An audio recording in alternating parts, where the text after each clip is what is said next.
minta tolong banget susulin dah, gue udah ketakutan banget nih. Jadi ketika gue ngedenger telepon dari si Sandi ini, dia tuh lagi ketakutan. Dan yang gue denger juga, itu tuh bukan cuman suara Santi, tapi ada kayak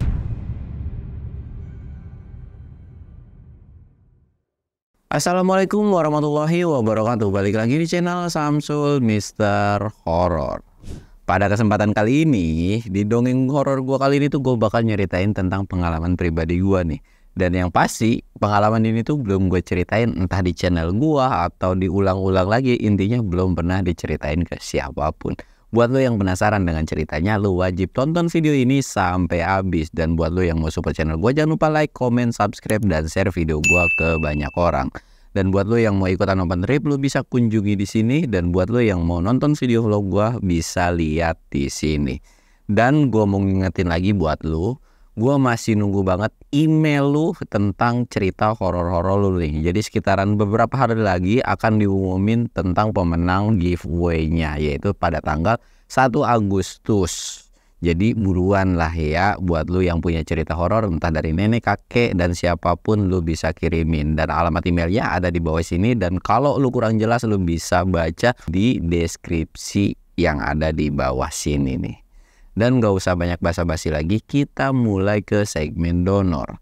Dongeng horor dimulai.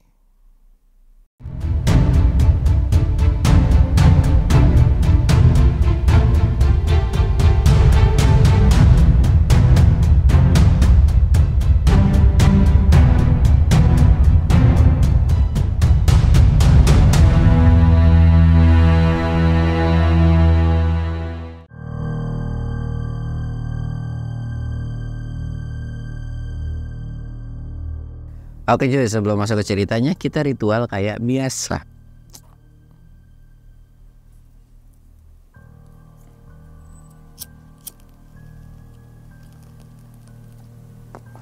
Jangan lupa nyebat dan jangan lupa juga ngops biar nggak panik cuy. Dari kemarin banyak yang komplain, nggak komplain sih lebih tepatnya, bang baju lu sekarang ganti-ganti. Iyalah ganti-ganti. Yang pasti sekarang style gua akan pakai baju polo.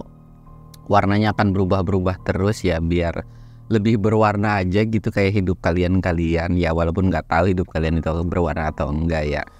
Ya intinya pengen ada sesuatu hal yang beda, dan gua akan pastiin nanti di bulan Agustus juga akan ada yang namanya segmen baru lah ya. Dan doain aja nih buat kedepannya channel gue ini makin sukses, dan siapa tahu sekarang gue bisa giveaway gelas. Kemarin juga sempat namanya apa, baju. Dan siapa tahu nanti bisa iPhone gitu kan, amin ya. Oke cuy, gue bakal mulai ceritanya. Jadi ceritanya ini tuh mungkin lu udah pernah dengar tentang ketika gue dikenal itu, gue pernah cerita di Jo tentang gue nganterin orang ke dukun. Sebetulnya gue tuh udah beberapa kali, bahkan ketika beberapa cerita gue juga yang udah kehapus itu, gue sempet nganterin temen gue ke dukun. Kenapa bisa kayak gitu? Karena gue ini kan orang Sukabumi, Jampang gitu kan. Dan itu tuh udah terkenal banget dengan yang namanya ya Jampang itu, entah itu santet, entah itu pelet, dan lain-lainnya lah.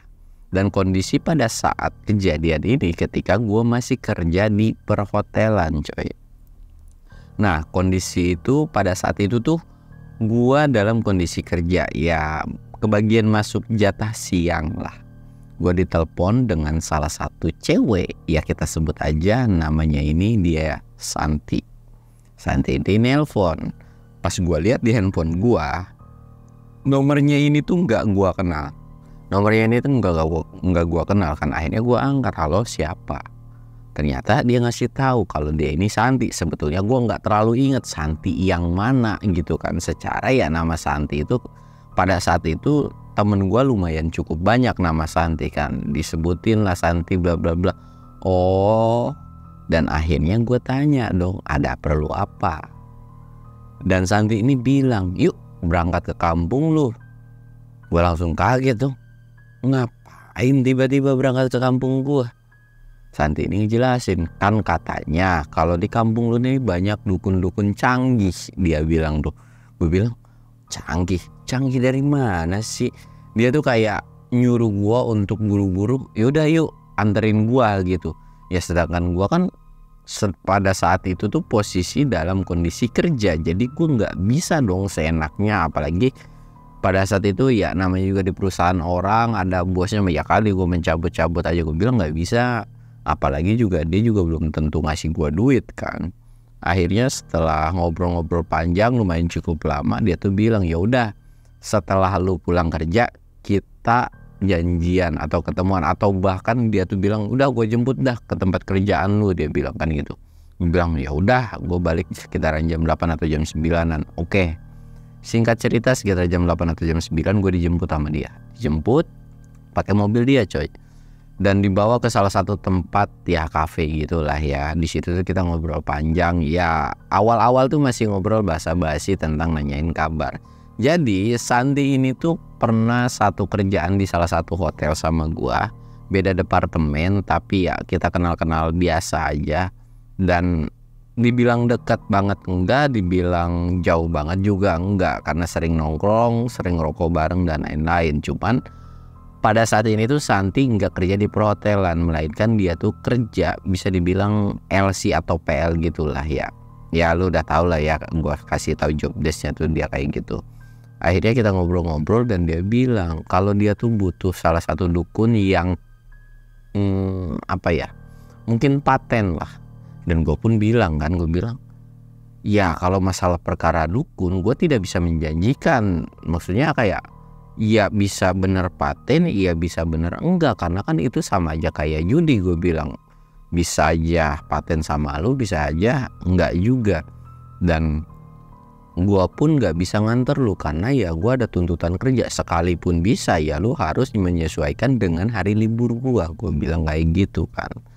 Dari situ tuh dia terus maksa, dan walaupun dia tuh nerima gitu kayak ya udah nggak apa-apa kalau memang bener nggak paten pun gue nggak akan marah.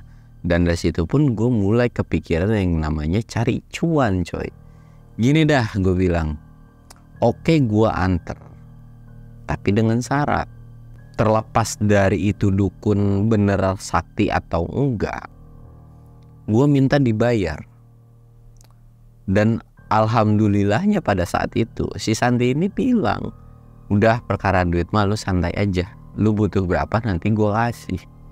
Dari situ gue langsung semangat dong, ya udah ya. Dan dia pun nanya nih si Santi ini, dia bilang kapan lu bisanya gitu. Gue bilang ya udah nanti gue kabarin sekitaran 1-2 hari lagi lah ya.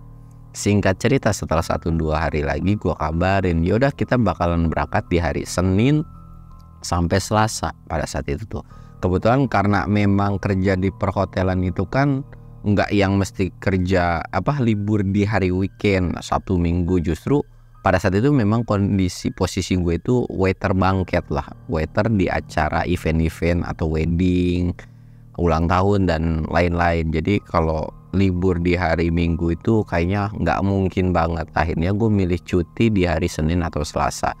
Nah setelah dari situ akhirnya kita prepare dan si Santi ini pun mengiyakan. Dia pun nanya gue harus bawa apa. Gue bilang gak usah bawa apa-apa lah, kita jalan-jalan aja, yang penting nanti kita mampir dulu ke rumah gue.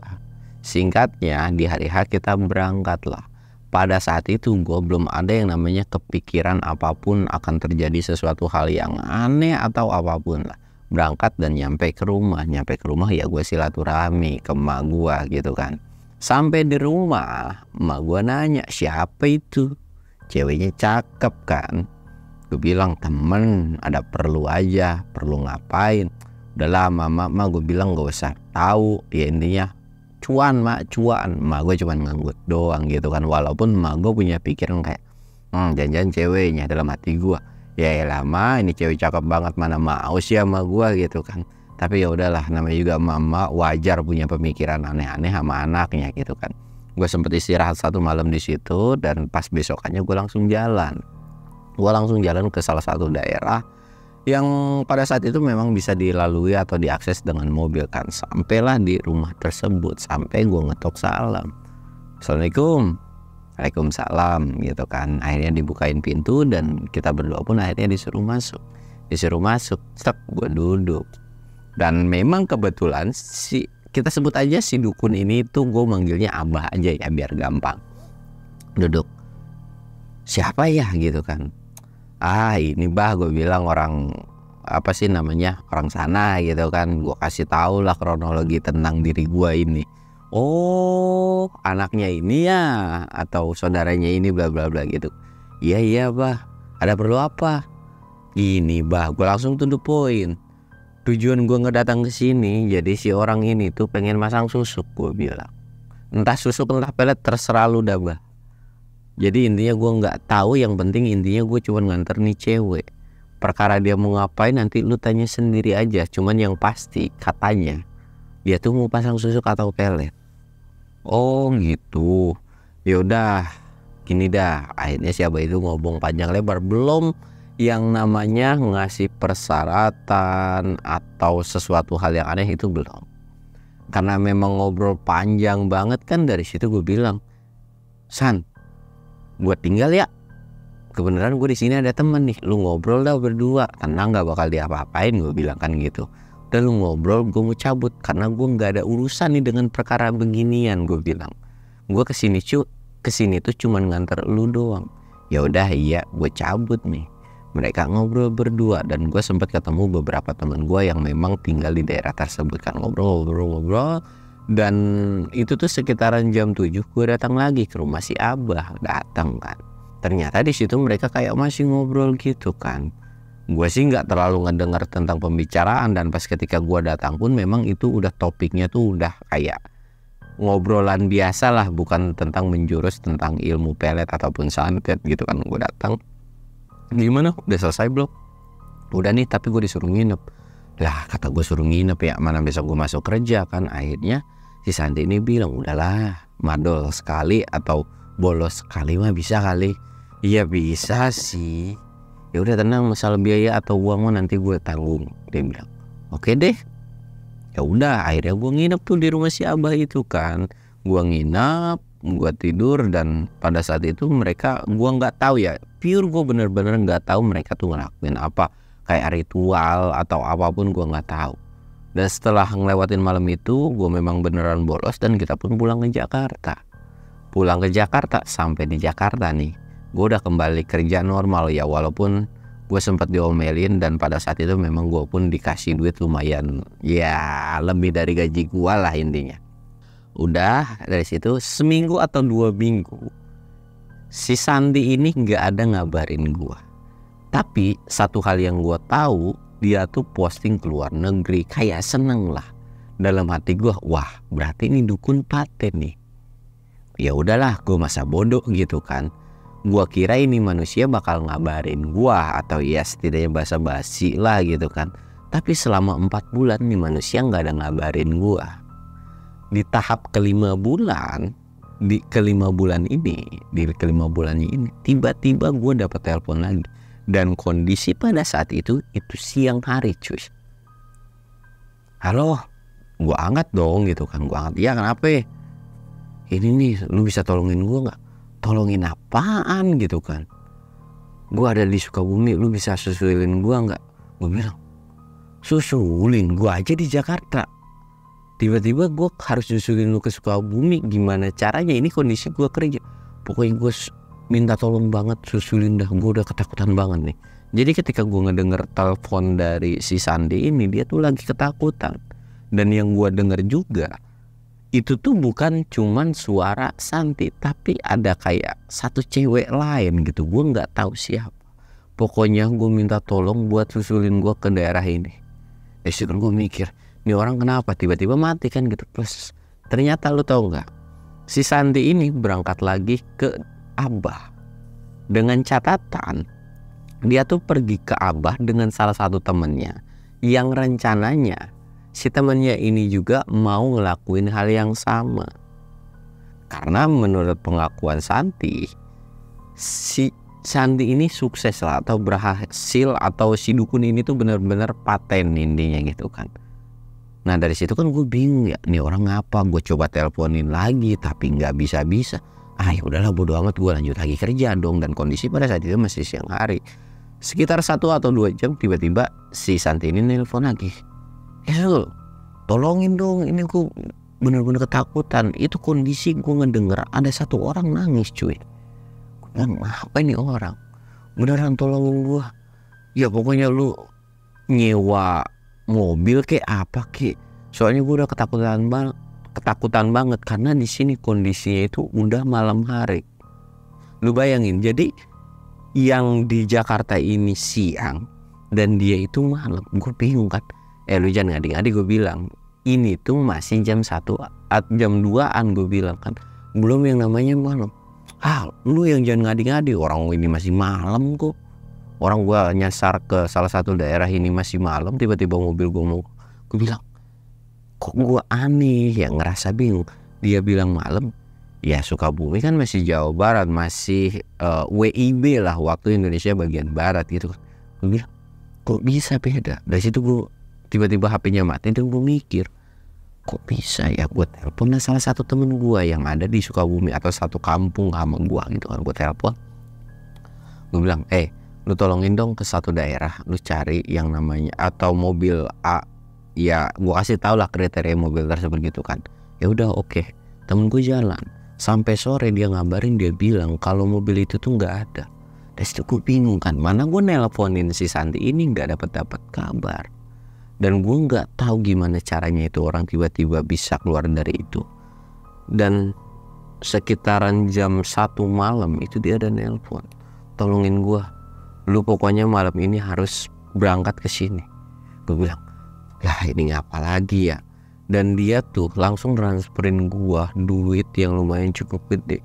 Akhirnya mau nggak mau kan, gue jalan nih, gue berangkat lagi. Gue berangkat dan singkatnya gue nyampe itu sekitaran jam 8 atau jam 9 ke salah satu desa yang memang masih daerah kampung gua. Nyampe dari situ ternyata salah satu temennya ini itu lagi ngebaring atau kayak rebahan gini, bisa dibilang kayak nggak sadar, mungkin entah pingsan atau gimana. Gue tanya kan, itu siapa ya? Itu temen gua. Lah terus kenapa? Ya jadi dijelasin nih bahwa dia tuh mau ke si Abah, tapi tiba-tiba nyasar, dan nyasarnya ini tuh masuk ke hutan, dan sampai di hutan itu mobilnya mati. Dan yang paling parah, dia dikelilingi dengan sosok demit, entah itu kuntilanak, pocong, genderuwo, kalung wewe, pokoknya macam-macam demit itu ngelilingin mobil dia. Saking paniknya, dan karena memang mobil ini nggak bisa dihidupin, akhirnya di dalam mobil ini engap kan. Mereka tuh kayak udah ketakutan banget dan mereka tuh pingsan. Dan alhamdulillah ketika mereka sadar, mereka ditolongin sama beberapa warga dan bahkan memang sudah dibawa ke rumah warga gitu kan. Lagian gue bilang lu ngadi-ngadi aja, bukannya lu udah pernah kesini, lu tahu. Tapi gue nggak tahu nih tiba-tiba kok bisa nyesar gini. Ya udah sekarang gimana lu maunya? Lu mau pulang ke Jakarta atau mau lanjut ke Abah? Gue bilang gitu kan. Ya udah anterin ke Abah ya, udah tanggung setengah jalan. Terus temen lu gimana? Ya mungkin nanti sadar kali. Singkatnya si temennya sadar, gue bawa ke Abah lah. Gue bawa ke Abah, dan pas udah ke Abah itu ya gue nggak peduli dengan tujuan mereka lah. Gue main lagi, ya gue santai-santai karena ya gue udah dikasih duit sama dia kan. Dan gue pun sebetulnya pada saat itu gue udah ngasih note ke dia, kalau gue sampai dipecat lu harus tanggung jawab dengan gaji gue. Gue tuh bilang kayak gitu ke dia. Iya, makanya dari situ gue agak tenang kan. Nah dari situ mereka ngobrol panjang dan tujuan mereka udah selesai. Gue balik lagi ke Jakarta. Setelah balik lagi ke Jakarta sekitaran 1 bulan, Santi ini nelpon lagi ke gue. Lu di mana? Ya ada di kerjaan lah, gue bilang gitu kan. Nanti pulang lu bisa ketemu gue nggak? Ya udah ya bisa. Di mana? Di apartemen gue, dia bilang. Ya udah ya gue berangkat dah. Setelah kerja gitu kan. Setelah pulang kerja gue berangkat nih ke apartemen dia. Gue berangkat dan dia sampai di apartemen ini, gue tuh langsung diajak nggak tahu kemana. Dia bawa mobil pergi, ternyata pergi ke salah satu temennya. Dan jadi rumahnya ini ya sama lah ya kayak kos-kosan gitu. Pas gue baru masuk, lo tahu itu udah kecium aroma bau busuk banget. Gue bilang kok bau wangi. Bahkan si Santi pun itu sampai muntah coy. Oh gitu kan. Gue bilang ini bau apaan ya? Gue tutup lagi dong. Ini bau apaan sih? Lu ngajak gue kemana anjir? Gue bilang gitu kan. Ini tuh rumah teman gue yang kemarin. Lah terus apa hubungannya sama gue bilang gitu kan. Ya gue nggak tahu, pokoknya dia tiba-tiba kok jadi punya penyakit aneh. Dari situ ya udah dah, gue pakai masker dulu dah, pakai baju tuh. Jadi baju kayak gini gue tutupin gini kan. Itu tuh gue sampai minta minyak wanginya si Santi, Dari situ gue masuk, dan pas lagi masuk ke dalam, gue ngeliat tuh sosok temennya tuh sebagian setengah banget nih, tapi pas bagian badan aja ya, sampai bawah itu korengan semua cuy, bernanah, dan itu bau busuk. Dari situ gue cuma astagfirullahaladzim. Tampangnya yang pas awal gue ngeliat dia tuh kesurupan itu mukanya cakep, tapi sekarang benar-benar udah kayak nenek-nenek, jelek banget, dan kondisinya juga bernanah, korengan kayak gitu. Gue tanya dong sama dia, lu ngapain? Dari situ dia cuma nangis doang. Gue bingung kan, dan akhirnya sampai sekitar 2 atau 3 jam dia baru ngomong. Ternyata dia ngelanggar salah satu perjanjian, atau kayak ada sebuah larangan yang dia langgar lah intinya. Gue bilang, lu sih lagi ngadi-ngadi aja, tiba-tiba ngelanggar gitu kan. Gue tanya dong memang larangan apa, tapi dia nggak mau ngejawab. Dan gue pun nanya ke si Santi, memang sebenarnya ketika lu ngelakuin hal itu tuh ada perjanjian apa sih, atau ada pantangan apa? Tapi si Santi ini nggak ngejawab. Dari situ gue bingung dong. Ini tiba-tiba gimana ya gitu. Terus lu ngajak gue gini gimana? Ya udah gue minta antar lu ke si Abah. Gue bilang, aduh gue mana kerja lagi besok. Yaudah sih gampang, masalah itu mah nanti biaya gue yang nanggung. Ya bukan masalah begitu, ini gue udah SP3 nih, sekali lagi gue kena surat peringatan, gue bilang ya kerjaan gue kelar. Ya udah pokoknya nanti gue bayar dah gaji lu dan lain-lain. Ya udah deh, ya dah, gue bilang gitu kan. Akhirnya kita pada saat hari itu juga berangkat. Yang bawa mobil itu yaitu si Santi, sedangkan gue di kursi depan dan temennya ini di belakang. Gue tuh kan kayak nggak ada obrolan sepanjang perjalanan. Udah mulai memasuki Sukabumi, jalan menuju kampung gue kan memang lumayan cukup sepi ya. Gue tuh sempat tengok ke belakang dan gue sempat ngerasa heran. Jadi si temennya Santi ini duduk ada di belakang gue cuy. Jadi di belakangnya Santi ini kosong. Gue sempat nengok, kan harusnya kalau gue nengok tuh begini, tapi enggak, gue baru nengok segini doang. Di samping kanan itu atau di kursi belakang itu, di yang sebelah kanan itu ada orang lagi duduk juga. Tapi yang nyeramin adalah, gue nggak tahu itu sosok kunti atau pocong atau apapun, tapi begini doang. Kondisinya nunduk, nggak kelihatan muka, yang cuman kelihatan tuh rambut panjang. Gue tuh astagfirullahaladzim. Gue bilang dong ke Santi, gue sambil nyolek tangannya yang pas lagi megang persneleng gitu kan. Gue bilang, apaan sih lu? Dia bilang gitu kan. Gue ngetik kayak di HP gitu kan, lihat kaca spion. Gue bilang gitu, apaan sih, ngomong aja, agak pelanan dikit ya lu bawa mobil. Dibaca sama dia tuh, nengok. Lu tahu nggak, gue hampir yang namanya tabrakan atau kayak nabrak pembatas jalan itu gara-gara kejadian tersebut. Ternyata Santi pun lihat sosok di belakang itu, ada sosok yang nyeremin, dan kita berhenti dan kita langsung keluar mobil gitu. Saat itu langsung bilang, anjir apaan tuh? Gue pun langsung keluar, ya mana gue tahu apaan itu. Ya menurut lu apaan, kok tiba-tiba ada kayak begituan? Waduh ini udah nggak bener nih gitu kan, kayak Santi itu. Jadi kita buru-buru kita masuk lagi lah. Dan pas masuk, yang awalnya nggak terlalu bau, tiba-tiba bau bangkainya tuh parah banget. Bahkan ketika masuk awal-awal ke mobil, Santi itu sampai mabuk cuy. Dia tuh mau bawa jalan mobil tuh sampai kayak nggak kuat kan, kayak anjir kok tiba-tiba kayak baunya tuh lebih parah di awal gitu kan. Tapi mau nggak mau kita akhirnya jalan. Kita jalan, dan itu dengan memaksakan, kayak bisa dibilang iya, dengan kondisi bau, di belakang ada penampakan. Kita berdua tuh nggak berani yang namanya ngelihat ke belakang, dan Santi pun nggak berani ngelihat namanya kaca. Jadi kita fokus aja ke jalan. Tapi sosok yang di belakang ini benar-benar emang gak ganggu. Singkatnya kita sampailah ke rumah si Abah. Sampai di rumah si Abah ini, tiba-tiba si Abah itu senyum. Gua heran dong. Si Abah itu bilang, ya udah bawa masuk. Gue belum sempat ngomong apapun, bahkan Santi belum sempat ngomong apapun, Abah tuh udah bilang, ini orang ngelanggar ya. Gue kan nggak tahu apa-apa. Santi tuh bilang kan, kayaknya iya deh bah.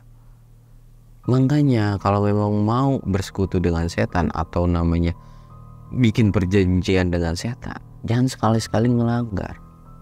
Kalau udah ngelanggar akibatnya ya akan kayak gitu. Akhirnya dari situ pun Santi bingung kan, ya terus gimana solusinya? Solusinya ya gua pun nggak tahu, kata si Abah tuh. Ya kita coba aja negosiasi. Gua nggak tahu pada saat itu negosiasinya gimana, dan gua mau keluar tadinya. Gua mau ke rumah temen gua gitu kan, gua nggak ada urusan lah sama nih orang. Gua kayak udah nggak peduli, yang penting gua dibayar. Tapi Abah ini bilang, lu nggak bisa pergi sekarang, lu harus stay di sini. Ya udah dah, iya gitu kan. Gue ngerokok di tengah rumah di kursi kayak begini sih ngerokok. Abah ini bawa si temennya ini ke dalam satu kamar. Dan lo tau, di kamar ini kan nggak ditutup pakai pintu cuy, tapi kayak cuman pure hording doang. Dari hording ini kelihatan darah, jadi keluar darah. Dari situ gue langsung kayak begini dong, kok tiba-tiba banyak darah gitu kan. San, lu lihat lah. Ya gue melihat itu kok banyak darah. Temen lu mati kali, meninggal gitu kan. Gue bilang, lu jangan ngada-ngada. Ya terus itu gimana? Akhirnya Santi teriak dong, bah temen gue gimana, temen gue gimana, bah. Teriak-teriak, dan gak lama itu ada suara orang ketawa. Tapi suara orang ketawa itu gue denger banget. Itu bukan kayak suara Abah, suaranya itu beda. Dan seketika ketika sepersekian detik suara itu ketawa, lampu di rumah ini mati. Cas. Dari situ gue cuma diem aja. Gue sampai pegangan sama Santi. San, lu takut gak? Iya gue juga takut. Cabut yuk. Ya tapi gimana ya, kata si Santi itu. Ya sini gimana? Ya udahlah tungguin. Itu suara ketawa di dalam kamar itu masih ada. Dan lu tahu, gue nggak tahu itu di dalam itu ada apa. Tiba-tiba si kamar itu kan hording nih. Dari pintu itu tiba-tiba, gimana sih kalau orang jalan hording tanpa ngebuka begini, jadi kayak jalan suami. Wah si Abah nih, hordingnya kan memang warna pada saat itu warna biru, jadi kayak terang lah kan. Wah jalan, wah si Abah. Dan pas hording itu set di akhir, lu lihat, yang gue lihat adalah matanya tuh merahnya lah cuy, sambil ngelihat ke gue berdua, gue sama Santi. Sedangkan gue berdua, gue saling tatap-tatapan aja ke si sosok tersebut. Diem aja, lamun gak tahu mau ngomong apa. Dan sekitaran beberapa menit gue noleh si Santi, San, itu apaan? Gak tahu ya, lu tanya aja, dia bilang gitu kan. Ya lu ngadi-ngadi aja. Terus kita gimana? Ya udah diem aja, jangan gak usah napas gitu kan. Kata gue, ya dari situ memang karena panik kali ya. Ya gue gak napas dong. Dan sosok itu pergi ke dapur, ke ruangan dapur gitu kan, pergi, dan tiba-tiba lampu itu nyala. Dan yang tadinya darah di bawah itu banyak, itu tiba-tiba hilang. Dan gak lama disusul Abah keluar. Abah ini keluar, dia bilang, temen lu gak akan selamat. Sekalipun bisa, dia harus ngulangin, atau ya dia bikin perjanjian baru, tapi dengan catatan nyawanya yang akan hilang kalau dia ngelanggar. Gue bilang lagi kan, gimana caranya buat ngelepasin perjanjian tersebut? Gue langsung refleks aja ngomong kayak gitu. Ya gak bisa. Aduh, gue bilang ngadi-ngadi aja. Gue bilang ke Santi, San, ini bukan tanggung jawab gue ya.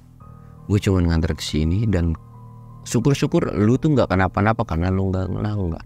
Dan dari situ pun, iya deh, iya, gue gak bakal minta pertanggungjawaban dari lu. Dari situ pun akhirnya Santi pun bilang, ya udah dah terserah, yang penting teman gue selamat. Dari situ bikin lagi perjanjian. Pokoknya gue nggak tahu itu apaan. Gue ngobrol sama Santi sebenarnya, hal apa sih yang dilanggar itu. Nah jadi yang tidak boleh itu adalah ada sebuah ikatan. Jadi ketika lu suka atau ada cowok yang suka, lu nggak boleh yang namanya nikahin si cowok tersebut. Jadi kayak lu memang suka, ya udah suka aja. Lu mau tidur atau mau ngelakuin sesuatu hal yang tanda kutip gitu ya silahkan, tapi syaratnya lu nggak boleh nikah cuy. Dari situ gue bilang, anjir, lu sampai beneran mau kayak gitu? Ya gue juga bingung sih. Sebenarnya gue udah puas dengan apa yang gue dapat sekarang, tapi gue pun bingung cara ngelepasin ini. Dari situ gue bilang, gue nggak ikut campur ya dengan urusan lu yang kayak gini. Gue nggak ikut campur dengan tentang lu cara ngelapasin ini gimana. Yang penting gue udah ngasih tahu lu, dan suatu saat lu minta tolong sama gue angkat tangan. Iya dia bilang gitu kan. Nah sekitar 2 atau 3 hari ada di rumah si Abah, akhirnya temannya Santi ini siuman atau bisa dibilang balik lagi normal cuy. Yang ternyata pada saat itu gue lihat dia korengan dan ini mukanya bersih lagi, bahkan itu ya normal, nggak kayak orang habis sakit, kayak biasa-biasa aja. Dan dari situ kan temennya tuh kayak bilang yuk pulang yuk. Ya udah pulang dan sampailah ke Jakarta. Sampai di Jakarta kita makan dulu di salah satu restoran makan. Tapi yang aneh, makanan gue pure makanan asli, tapi yang dimakan sama mereka yang gue lihat itu tuh belatung, daging busuk, dan kayak sesuatu makanan yang memang tidak layak dimakan. Dari situ gue sempat astagfirullahaladzim. Bahkan makanan mereka tuh sempat dilarin, tapi mereka nggak fokus, kayak nggak sadar lah gitu kan. Gue nggak berani nanya sebenarnya, gue nggak berani negur, lu makan apaan sih gitu. Ya sebetulnya menu kita tuh sama, tapi kok tiba-tiba pas mereka makan tuh beda. Karena kan gue makan, gue juga nggak terlalu pas datang itu ya yang gue lihat itu sama makanan, tapi kayak makan tiba-tiba pas ngeliat berubah gitu aja cuy. Ya udah. Dan akhirnya kita ke apartemen si Santi ini, masuk ke apartemen, dan dari situ gue bilang udah ya gue pamit, gue balik dulu dah, gue bilang gitu kan. Ya udah thank you ya, dia ngasih duit, bahkan temennya si Santi ini ngasih duit gue juga. Dan memang pada saat itu setelah kejadian itu gue dipecat dari hotel. Ya walaupun gue dapat kayak pesangon dari mereka nih, dari si Santi dan temennya, ya tetap aja cuy gue jadi pengangguran selama 2 atau 3 bulanan lah pada saat itu. Nah tapi ketika gue pulang, gue mau buka pintu kan. Nah pas buka pintu otomatis gue keluar dan gue mau nutupin. Sebelum gue balik, gue ngeliat ada sosok. Gua nggak tahu mendeskripsikannya itu sosok apa, tapi sosoknya tuh bukan kayak genderuwo, tapi kayak jenglot cuy. Badannya tuh krempeng, kurus kering. Itu 2. Dan kondisinya nggak ngelihat ke gua, tapi ngelihat ke arah si Santi dan temennya. Dari situ gua langsung nutup pintu kayak ngejeblagin brek. Dan itu gua langsung kabur dong. Walaupun itu sempet ditelepon sama si Santi, lu ngapa sih tutup pintu? Oh crash service. Gue bilang nggak apa-apa. Dari situ gue nggak tahu kejadian apa-apa lagi. Dan yang gue dengar rumornya sekitaran 1-2 tahun Santi dan temen 1 tahun itu Santi itu kayak dapat satu penyakit yang susah disembuhin, dan ya akhirnya bisa sembuh, tapi dengan catatan fisik dari Santi ini buruk rupa atau kayak ya banyak koreng, terus cacat dan lain-lain. Dan bahkan si temennya ini pun kayak cacat. Dari situ gue memang bener nggak mau yang namanya ikut campur tentang urusan mereka. Dan bahkan sempat ada beberapa kali dia nelpon itu gue nggak angkat lagi, karena gue bener-bener nggak mau yang namanya ikut campur dengan urusan mereka. Gue nggak mau terlibat ya, karena gue cuman nganterin dan pulang dibayar udah. Gue nggak mau ikut apa-apa lagi. Dan dari situ pun ya gue nggak terlalu banyak nanya. Dan alhamdulillah sampai saat ini, detik ini mereka masih hidup, masih sehat walafiat, dan mereka juga punya anak walaupun dengan kondisi fisik yang memang ya begitulah intinya. Nah cuy, mungkin ceritanya cukup sekian. Pelajaran yang bisa diambil ya buat lu para kaum cewek entah cowok, ya lu pede aja, percaya diri dengan fisik lu yang sudah diberikan sama Yang Maha Kuasa. Dan lu harus wajib percaya bahwa jodoh itu sudah diatur sama Yang Maha Kuasa. Jadi lu gak perlu pakai sesuatu hal yang aneh-aneh, apalagi untuk ngedapetin om-om kaya mungkin gitu kan. Iya buat apa juga cuy, kalau memang itu cuman sebatas ya selewat-selewatan. Mungkin lu bisa nikmatin setahun 2 tahun, toh tetap aja ketika lu tua pun lu bakalan peot, bakalan keriput. Jadi nikmati masa hidup lu ya, bersyukur ketika hari ini lu dapet dengan kondisi fisik yang sewajarnya atau yang udah dikasihnya sama Tuhan gitu kan. Jadi nggak usah yang neko-neko lah. Yang penting lu hidup bener, nggak aneh-aneh. Insya Allah jodoh sama rezeki itu ada. Yang penting intinya lu nggak males dan mau terus ikhtiar. Mungkin ceritanya cukup sekian. Segala sesuatu hal yang baik silahkan lu ambil, yang buruk silahkan lu buang. Gua Samsul undur diri. Assalamualaikum warahmatullahi wabarakatuh.